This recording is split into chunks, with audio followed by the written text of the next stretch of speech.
அப்போ அல்லாவுடைய பொருத்தத்தை அடைவதற்காகத்தான் தொழுகை, நோன்பு, சக்காத்து, ஹஜ்ஜி எல்லாம் வைக்கப்படும். அப்போ இந்த வணக்கங்களை தன் இஷ்டப்படி ஒரு மனுஷன் செய்யறான்னு சொன்னா தண்டனை வரும். ஒரு சின்ன செய்தி சொல்லிவிட்டேன், சின்ன செய்தி இல்லை, பெரிய செய்தி, கவனமா கேடு. கியாம நாளையில ஒரு அடியானுடைய பட்டோலை சமர்ப்பிக்கப்படும். சமர்ப்பிச்ச அல்லாஹு ஜல்லஷானஹு தஆலா கியாம நாளையில முந்தி கணக்கு பார்க்கறதுல அவ்வலு மா யுஹாசபு பிஹில் அப்து யௌமல் கியாமத்தி மின் ஆமாலிஹி அஸ்ஸலா. கியாம நாளையில அமலை பொறுத்த வரைக்கும் முந்தி தொழுகையை பத்தி தான் கேட்கப்படும். அந்த தொழுகை சம்பூர்ணமா இருந்தா தான், அது அல்லாஹ் கபூல் செய்யற நிலையில இருந்தா தான் அவனுடைய மற்ற அமல்கள் பரிசீலிக்கப்படும். முந்தி அமலுடைய பிரச்சனை, ஈமானுக்கு பிறகு அமலை பத்தி பரிசீலனை, தொழுகை தான் முந்தின்றது. இப்போ ஒரு அடியானுடைய தான தர்மங்களை பத்தி பேசப்படும். அப்ப அல்லாஹு ஜல்லஷானஹு சொல்லுவான், தர்மம் செஞ்சிருக்கிறான் சர்தான், ஹலாலா சம்பாரிச்சானா ஹராமா சம்பாரிச்சானா அதை பாருங்க. கேள்விகளை கவனிச்சு, சம்பாரிச்சது ஹலாலா ஹராமா அதை பாருங்க. ஏன்னா ஹராமில் சம்பாதிச்சிருப்பான், தான தர்மம் செஞ்சிருப்பான், வட்டி வாங்கியிருப்பான், வட்டி காசா இருக்கும், பள்ளி வாசலும் கட்டியிருப்பான், மதரசாவும் கட்டியிருப்பான், மக்களுக்கு மத்தியில் தர்மவான் கொடைவாளர் இப்பெல்லாம் புகட்டப்படுவான். அல்லா இடத்துல வந்து கேள்வி என்ன இருக்கு, சம்பாரிச்சது ஹலாலா ஹராமான்னு கேட்க. மலாய்க்குமார்கள் கணக்கு பார்த்து சொல்லுவாங்க, யாரெல்லாம் ஹலாலா தான் சம்பாரிச்சிருக்கான், ஹராமு கலப்பு இல்லை. ஏன்னா சன்மார்க்கு தடுத்த முறையில் அவன் சம்பாதிக்க இல்லை, நேர்மையா சம்பாரிச்சிருக்க. சரி, அதற்கு பிறகு அல்லாஹு தஆலா சொல்லுவான், சரி சம்பாதிக்கும் போது பொருள் திரட்டும் பொழுது நான் ஃபர்லாக்கின வணக்கங்களை நிறைவேற்றி கொண்டு தேடி இருக்கிறானா, நான் ஃபர்லாக்கின வணக்கங்களை பாழாக்கி கொண்டு தேடி இருக்கிறானா பாருங்க. ரெண்டாவது, சம்பாதிச்சது ஹலாலா இருந்தாலும் நான் ஃபர்லாக்கின வணக்கங்களை நிறைவேற்றி கொண்ட நிலையிலே தேடி இருக்கிறானா, வணக்க வழிபாடுகளை பாழாக்கி கொண்டு ரிஸ்க் தேடினா பாருங்க. மறுபடி மலக்குகள் பரிசீலனை செஞ்சு சொல்லுவாங்களா, யா அல்லாஹ், உன்னுடைய இந்த அடியான் அவன் இவ்வளவு ஹலாலா தேடிய ரப்பு உன்னுடைய வணக்கங்களை பாழாக்க இல்லை, கரெக்டா தொழுது இருக்கிறான், நோன்புகளை சரியா வச்சிருக்கிறான், சக்காத்து கொடுத்துருக்கிறான், ஹஜ்ஜி செஞ்சிருக்கிறான், எல்லாம் செஞ்சிருக்கிறான், வணக்க வழிபாடுகளை வீணாக்க இல்லை. அப்போ வணக்க வழிபாடுகளை நிறைவேற்றக்கூடிய நிலையில தான் சம்பாரிச்சிருக்கு. ரெண்டாவது கேள்வி முடிஞ்சு போய் பாஸ். மூணாவது அல்லாஹு ஜல்லஷானஹு தஆலா கேள்வி, மூணாவது கேள்வி, சரியான அடியான் தான தர்மம் செஞ்சிருக்கிறான், என் இஷ்டப்படி செஞ்சானா அவன் இஷ்டப்படி செஞ்சானா பாருங்க. அந்த மூணாவது கேள்வியில மலாய்க்குமார்கள் பரிசீலனை செய்யும் சொல்லுவானா, யா அல்லாஹ், உன் இஷ்டப்படி செஞ்ச தர்மங்கள் ரொம்ப சொற்பமா இருக்கு, அவன் மனோ இச்சப்படி செஞ்ச தர்மங்கள் அதிகமா இருக்கு, இவனை நரகத்துக்கு தள்ளுங்கன்றான். நாம எங்கேயோ கணக்கு போட்டு கதை கட்டிக்கிட்டே இருக்கோம். நண்பர்களே, அல்லாஹ் கருணை காட்டாம ஒண்ணு நடக்கும். அதனால்தான் கருணை நபி ஸல்லல்லாஹு அலைஹி வஸல்லம் லை யதுகுல் ஜன்னத மின்கும் பிஅமலிஹின், உங்களை யாருமே தான் அமல கொண்டு சொர்க்கம் போக மாட்டாங்க. யாரை பார்த்து சொல்றாங்க, முகாத்திப் அவ்வல் சஹாபாக்கள். யாருடைய தர்ஜாவுக்கு கியாம நாள் வரைக்கும் வலிமார்கள், அப்தால்கள், கௌசு, குத்துபு வரமாட்டாங்களோ அந்த உன்னத அந்தஸ்து அடைய நபிமார்களுக்கு பிறகு சஹாபாக்களுடைய அந்தஸ்து உயர்ந்தது, சித்திக் அக்பருடைய அந்தஸ்தாக உயர்ந்தது, அதற்கு பிறகு சஹாபாக்கள். அப்படிப்பட்ட மகான்களை பத்தி ஸல்லல்லாஹு அலைஹி வஸல்லம் அவங்கள நேரடியா பார்த்து சொல்லிவிட்டாங்க, உங்களை யாரும் அமல கொண்டு சொர்க்கம் போக மாட்டீங்க. அப்போ ஒரு சஹாபி கேட்க, அவெல்லாம் அந்த யார சொல்லல, உங்க பிரச்சனை அப்படித்தானே யார சொல்ல, உங்க கதியும் அப்படித்தானான்னு கேட்டான். இல்லா தகம்மதனி அல்லாஹ், எனக்கு அல்லாஹ் கிருபை செய்தால் ஒளி. நண்பர்களே, அப்ப என்னத்துக்கு இப்படி சொன்னாங்க? அதாவது சஹாபாக்கள் தங்களுடைய அமலை சீர்திருத்திக் கொள்வதற்காக. நீங்க செய்யற அமலை நம்புறீங்க, உங்களுடைய அமலை அல்லாஹ் கபூல் செய்யற அளவுக்கு இருக்காங்கிறத பத்தி உங்களுக்கு கவலை இல்லாம இருக்கு. ஏதோ சடங்கா காரியம் செய்யறோமே தவிர.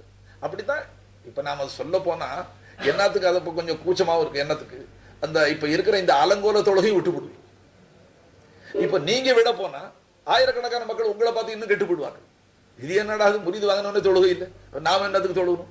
இவங்க எல்லாம் அல்லாஹ் அறிஞ்ச மகான்கள், இவங்களே தொழுகை இல்லை, நாம என்னத்துக்கு தொழுகணும்? அல்லாஹ் அறியாதவன். அதனால நண்பர்களே, அவன் செய்வன திருந்த செய்து தமிழ்ல கூட பழமொழி சொல்லுவான், செய்யற காரியத்தை நல்லா செய்யுங்க. ஒது நிரப்பம் இல்லை, தொழுகை நிரப்பம் இல்லை, ஹுஷூ இல்லை, ஹஷியத் இல்லை, ஹுசூர் இல்லை, கல்பு இல்லை. தொழுகை நின்று ஆயிரக்கணக்கான கத்தாத்து வசுவாசிகள் சிந்தனைகள் செதறிக்கிட்டு, சிந்தனைகள் செதனதுல ஆபாச சிந்தனைகள், சலாம் கொடுக்குற வரைக்கும் எங்க இருக்கிறேன்னு சிந்தனை இல்லை. இதை மெய் மறந்த நிலை நினைச்சிட்டு இருக்கிறாங்க. சரி, சலாம் கொடுக்குற வரைக்கும் மார்க்கெட்டு போய் சாமான் செட்டுலாம் வாங்கி பஞ்சாதியில் சண்டை போட்டு, பாக்கிக்காரன் சண்டை போட்டு, குஸ்தி போட்டு, அவனை திட்டி ஏசி தொழுகையில் கல்பு எல்லாம் செஞ்சுக்கு. அஸ்ஸலாமு அலைக்கும் வரஹ்மத்துல்லாஹ், அஸ்ஸலாமு அலைக்கும் வரஹ்மத்துல்லாஹ் பேசுவோம். சலாம் கொடுக்கும்போது ஆஹா நம்ம பள்ளிவாசல்ல இருக்கிறோம், அப்போதான் நம்ம சிந்தனையே திருப்புது. அது வரைக்கும் அது வெளியில போனா ஷைத்தானு நம்மளுடைய ஜென்ம விரோதி. நான் சொல்றேன், எடுத்த எடுப்புலயே நாம எல்லாம் வந்து சஹாபாக்களை பார்த்து நபியவர்கள் அப்படி சொல்லிட்டாங்கன்னா நாம என்ன தொழுக போறோம்? ஆனா இதுக்காக வேண்டிய அலங்கோலமாவே தொழுதுகிட்டு இருக்குன்னு சொன்னா அல்லாஹ் தஆலாவுடைய தண்டனைக்கு தான் ஆளாகும். படிப்படியாக படிப்படியாக தன்னுடைய சிந்தனையை திருப்பணும். லா சலாத்த இல்லா பி ஹுதூல் கல்ப். கல்பு தொழுகையில ஹாதிரா இருக்கும். குறைந்தபட்சம் ஒரு மனுஷனுக்கு நான் தொழுகிறேங்கிற உணர்வு இருக்கு. நான் தொழுகிறேங்கிற உணர்வு இருக்குன்னு மனுஷனுக்கு. ஆரம்ப காலத்துல உங்களுக்கு தெரியும், இஸ்லாத்துடைய ஆரம்ப காலத்துல மதுபானங்கள் ஹலாலா இருந்துச்சு. ஒரு குறிப்பிட்ட காலம் வரைக்கும் குறிப்பிட்ட காலம் ஹலாலா இருந்துச்சு. அப்ப குடிச்சுக்கிட்டாங்க, தொழுதுகிட்டாங்க. ஆனா அந்த போதையினால தொழுகையில ஆயத்துகள் ஓதும் போது ஏத்துக்கு மாத்தா ஓதிப்பிடுவாங்க. ஒண்ணு கடக்க ஒன்று ஓதிவிட்டாங்க. அதனால ஹக்கு ஜல்லஷானஹு தஆலா எடுத்த எடுப்புல மதுபானங்களை ஹராமாக்கி, நீங்க போதையா இருக்கும்போது தொழுகைக்கு வராதீங்க. லா தக்ரபு ஸலாத்த அன்தும் சுகாரா. உங்களுக்கு போதை இருக்கும்போது தொழுகைக்கு முடுகாதீங்க. அப்ப போதை தெளிகிற வரைக்கும் தொழுகாதீங்கன்றா அதுக்கு அளவு வேணும் இல்லையா? எந்த அளவுக்கு தெளிவு வரணும்? எப்போ நம்ம தொழுகைக்கு போறது? எவ்வளவு தெளியணும் அந்த போதை? ஹத்தா ஹத்தா காயத்துக்கு ஹத்தா தாலமு மா தகூல். நீ தொழுகையில என்ன சொல்ற அதை நீ விளங்கணும்.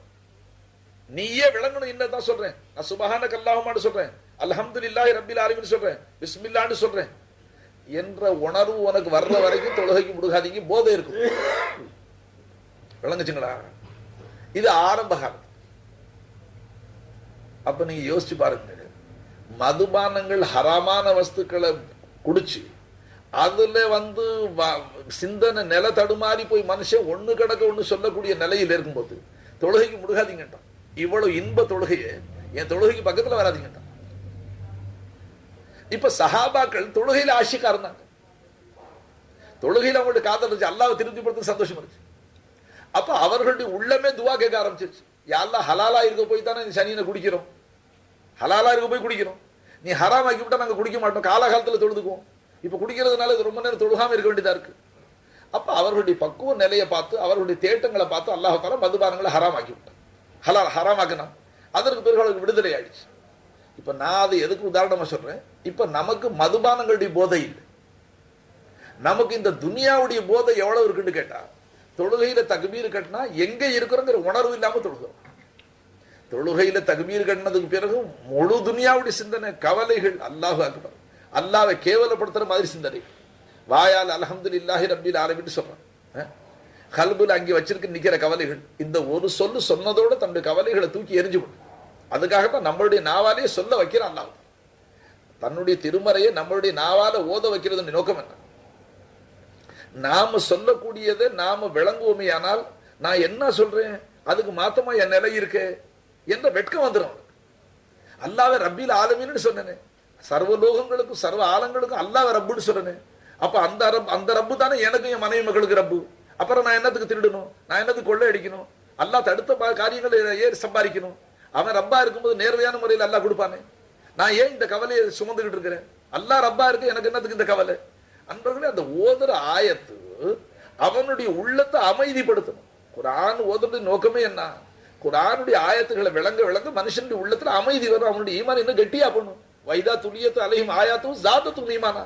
அல்லாஹ்வுடைய திருவசனங்களை ஓத ஓத அவன் ஈமான் அதிகரிக்கணும். இப்ப அதுக்கு பாருமா சடங்கா ஓதி முடிச்சோன்னா சூரிய ஃபாத்தியா, அதுக்கு பிறகு ஒரு சூறா விஷயத்து ஓதிப்படுறான். என்ன சொன்னு தெரியாது, சலாம் கொடுத்து வெளியில வந்தா வெறும் ஆள வர்றான். இதுக்கு பேரு தொழுகைக்குள்ளால ஓதுறது. நான் பேசிமா ஓதுறது சும்மா நின்றா நம்ம கவனிக்கணும். நாம ஓதுனா நாம குறைந்தபட்சம் ஆயத்துக்கு நமக்கு அர்த்தம் தெரியல, தப்சீர் செய்யல, நம்ம ஆலிம்கள் இல்லை, உலமாக்கள் இல்லை, நாம பாமர மக்கள், நமக்கு தெரியாது. தர்ஜுமத்துல் குர்ஆனுக்கு படிச்சுக்க. தர்ஜுமாலாம் இன்னைக்கு எல்லா பாஷையில வந்து இங்கிலீஷ்ல வந்திருக்கு, உருதுல வந்திருக்கு, தமிழ்ல வந்திருக்கு. குறைந்தபட்சம் சூரே ஃபாத்தியாவுக்கு அர்த்தம் படிச்சுங்க. நான் என் தொழுகையில என்ன சொல்றேன்? அல்ஹம்துலில்லாஹி ரப்பில் ஆலமீன் சொன்னேனே, அர் ரஹ்மான் ரஹீம் சொன்னேனே, சிந்தனையில அன்பர்களே. ஒரு மகான், அவங்களுடைய பேரு மறக்கிறேன், ஹதரத் சுஃபியான் சௌரி அல்லது யாரோ ஒரு பெரிய மகான், அல்லது ஹாஜா ஹதரத் அபுல் ஹசன் நூரி ரஹ்மத்துல்லாஹி அலைஹின்னு நினைக்கிறேன். அன்னைக்கு ஷேக் ஹைதராபாத்ல சொன்னாங்க. அந்த மகான் அவர்கள் தக்பீர் கட்டி தொழுகும் பொழுது ஒரு ஆயத்து ஓதும் போது மூர்ச்சை ஆயிட்டான். ஈயாக்க நாபுது ஐயாக்க நஸ்தாயின்னு ஓதி பேஹோஷாயி மெஹராபில் விழுந்துட்டான்.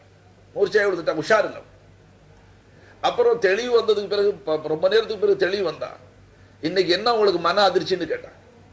ஈயாக்க நாபுது ஐயாக்க நஸ்தாயின், உன்னையே வணங்குகிறேன், உன்னிடமே உதவி தேடுகிறோம், உன்னையே வணங்குகிறோம் என்ற இந்த ஆயத்தை நான் ஓதும் பொழுது எதிர் கேள்வி வந்துச்சு அல்லாஹ்வுடைய புறத்தால.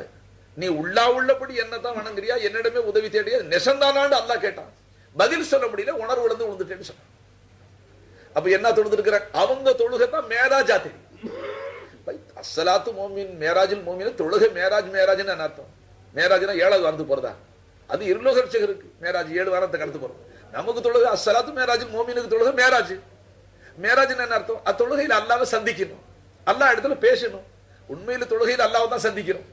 ஹதீஸ் ஷரீஃப்ல வருது, வைதா ஸல்லா அஹதுக்கும், உங்களை யாராகினும் தொழுதா,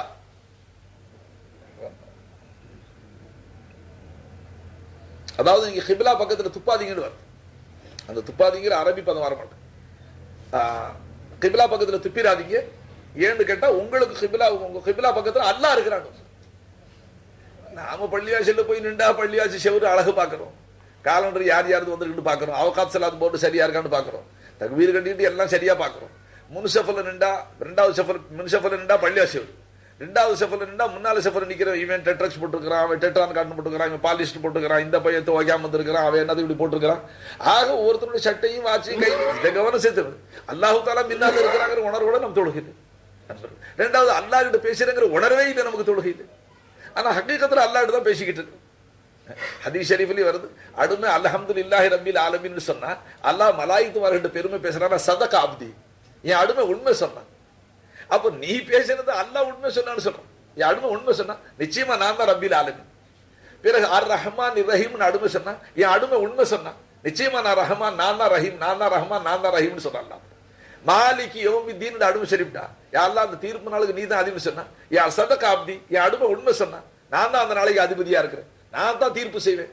அன்பர்களே, அப்ப நாம சொல்ற வாசகத்துக்கு அல்லாஹு தாலா சதக்க சொல்லிட்டு இருக்கிறான், என் அடுமை உண்மை சொன்னாட்டு. நாம என்ன சொல்றோம்னு விளங்காம நாம சொல்லிக்கிட்டே தொழுது முடிச்சிட்டோம். அதனால தான் நமக்கு சஹாபாக்களுடைய தொழுகை, நல்லடியார்களுடைய தொழுகை மத்தியில வித்தியாசம். 2 ரகாத்து தொழுது விட்டா மன அமைதி வரணுங்க. தொழுகை இன்டர்வியூ. ஒரு மனிதனை கேவலம் தனக்கு தேவை இருக்கு, ஒரு காரியம் மந்திரியை கொண்டு ஆகணும் போய் பார்த்து சொல்லிவிட்டு வந்துட்டா சந்தோஷமா இருக்கிறான். ஒரு கலெக்டர் கொண்டு ஒரு காரியம் ஆகணும் நேரடியா ஒரு பங்களாவில் போய் சந்திச்சுட்டு வந்தா ரொம்ப நிம்மதியா இருக்கிறான். ஒரு பெரிய மனுஷனை சந்திச்சு நான் காரியம் சொல்லிவிட்டா மன நிம்மதியோடு இருக்கிறான். என் சர்வலோக சக்கரவர்த்தியாகி அல்லாவுக்கு முன்னால போய் தன்னுடைய காரியாதிகளை சொல்லிவிட்டு அல்லா இடத்துல மணிக்கணக்கில் பேசிவிட்டு திரும்பி வெளியில வரும்போது வெறும் ஆளா வர்றான், முகத்தை தொங்க போட்டுக்கிட்டு வர்றான் பள்ளியாசன். என்னான்னு கேட்டா என்ன செய்ய, தொழுதுட்டு வர்றேங்க தொழுதுட்டு வரங்கிறான். என்னமோ ஒரு தேவையில்லாத காரியத்தை செஞ்சாமல் ஒரு பாவத்தை செஞ்ச மாதிரி தொழுதுட்டு வரும்போது கை சேதத்தோட வர. என்ன கை சேதம்? தொழுவுறே அழுவுறே எல்லாம் தான் செய்யறேன், நாளைக்கு காசு நாஸ்டாவுக்கு காசு இல்லை, என்ன தொழுது என்ன செய்யறதுங்க? அப்ப நீங்க யோசிச்சு பாருங்க, எல்லா இடத்துல போய் பை மந்திரி கிட்ட போன இன்டர்வியூ பேசினேன், அவன் எடுத்த மந்திரி 1000 ரூபாய் காசு கொடுக்கலன்னா முகத்தை தொங்க போட்டு வரியா? 2வது பள்ளிவாசலுக்கு போய் அல்லாவுக்கு தொழுத மனுஷன் அல்லா பண்ணியே எப்படி போடுவான்? சொல்லுக்கு கிலாஃப் அது. ஒரு மனுஷன் வீட்டுக்கு விருந்தாளியா போனா சோறாச்சும் கொடுக்குறான், இல்லைன்னா சாயா வாங்கி கொடுக்குறான், ஒண்ணுமே வெத்தலை பாகாச்சும் போட்டு போங்கிறான், அது மேல ஒரு முடக்கு பச்சை தண்ணியாச்சும் குடிச்சிட்டு போங்க, என் வீட்டுக்கு வந்து சும்மா எப்படிங்க போறதுங்கிறான். அல்லா வீட்டுக்கு போறவன அல்லா சும்மா எப்படி விடுவான்? ஆனா நம்மளுடைய நியத்துகள் சுத்தம். நாம பள்ளிவாசலுக்கு போறதே ஒரு டெஸ்ட். அல்லாஹ் ஆலிம் ஷால்லாம் சொல்றாங்க, தொழுதா அல்லா பரக்க செய்வான், தொழுதாச்சும் பார்ப்போம். திக்ர் செஞ்சா அல்லா பரக்க செய்வான், திக்ராச்சும் செஞ்சு பார்ப்போம். தஹஜ்ஜுத் தொழுதா ரொம்ப பரக்க செய்வான் அல்ல, அதனால 4 நாளைக்கு தஹஜ்ஜுத் தொழுது பார்ப்போம்.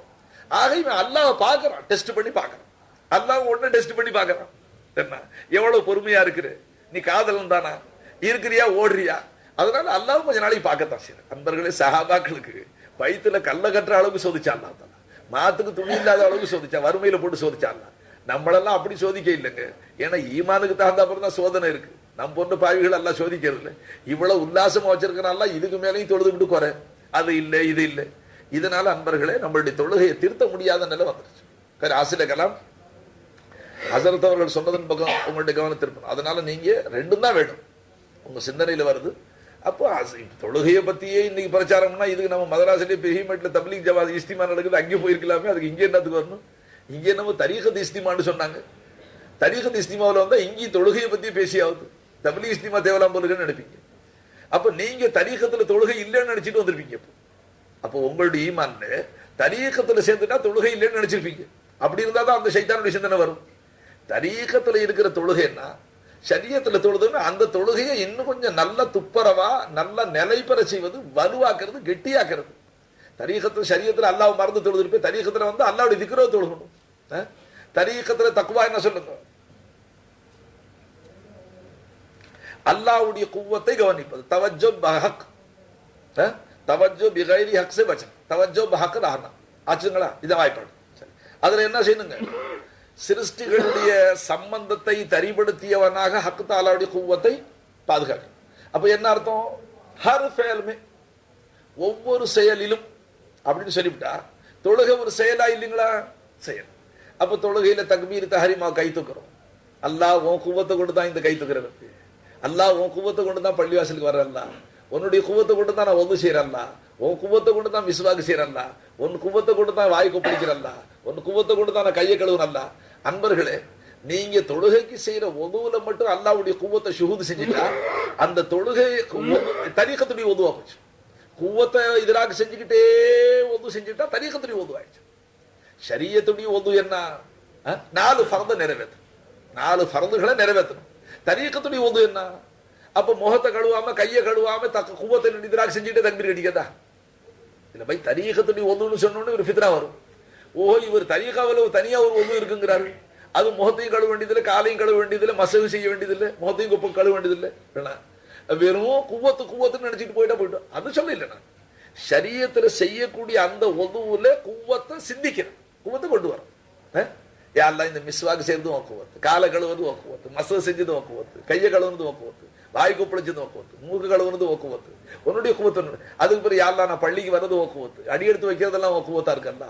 அப்போ உன்னுடைய குவத்தை கொடுத்து என்னை இபாதத் செய்ய வச்சிருக்கிறல்ல, உன்னுடைய குவத்தை கொடுத்து உன்னை வணங்குறதுக்கு வசதி செஞ்சு இதே உணர்வோட வருவானியா தரீகத்துடைய தொழுகையாச்சு.